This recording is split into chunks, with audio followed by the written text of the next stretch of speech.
isa'y iiwan. Dito binabanggit yung tungkol sa rapture. Ang isa ay kukunin ng Panginoon, ang isa ay iiwan.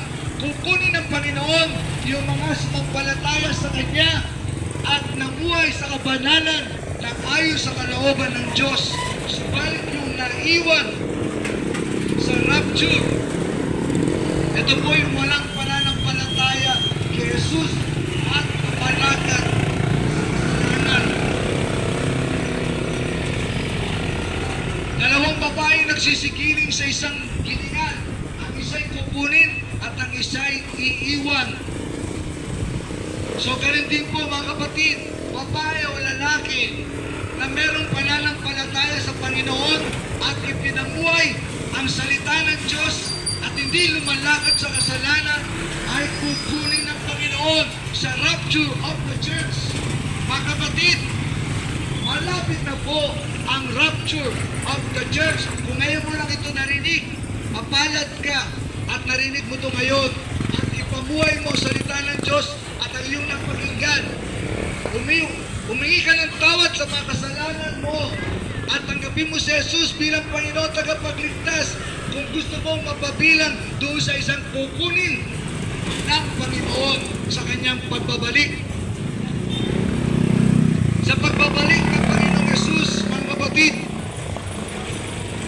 ang kukunin niya ay yung mga nagsisi sa kasalanan at umiwas sa kasalanan at ipinamuhay ang kabanalan at pinamuhay ang salita ng Diyos at sumampalataya sa Panginoong Jesus bilang kanyang Panginoon at kanyang tagapagligtas.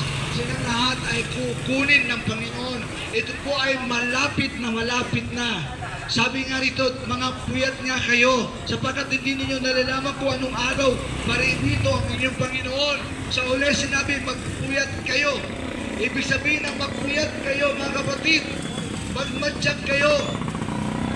Ipamuhay nyo ang salita ng Diyos habang wala pa si Kristo. Pagsisihan natin ang ating mga kasalanan. Tanggapin si Jesus bilang Panginoon tagapagligtas at mabuhay sa pananampalataya iyon hanggang dumating si Jesus at kukunin ang mga sumasampalataya sa Kanya. Mga kapatid, kung meron kang mga anak na 5 years old pababa na inosente sa mga kasalanan, kukunin to ng Panginoon, walang matitira. Kaya kung mahal mo yung anak mo, lumakad ka sa pananampalataya sa Panginoong Jesus. Sapagkat kung hindi, iiwan ka ng anak mo dito sa lupa at ewan ko lang kung paano ka magiging hysterical pag nakita mo anak mo na wala sa piling mo. At sa araw ng rapture, mga kapatid, maraming mga tao ay masisiraan ng pait sapagkat makikita nila nawala sa sanlibutan ang mga may pananampalataya sa Panginoong Yesus kasama ng mga bata na mga inosente sa kasalanan sapagkat ang mga batang ito ay hindi kakayanin pagkatapos ng rapture mga kapatid ay magkahari ang Antikristo. Subalit bago siya maghari, ang buong sanlibutan ay magiging chaos. Mag-iiba na, hindi na normal ang takbo ng sanlibutan after ng rapture.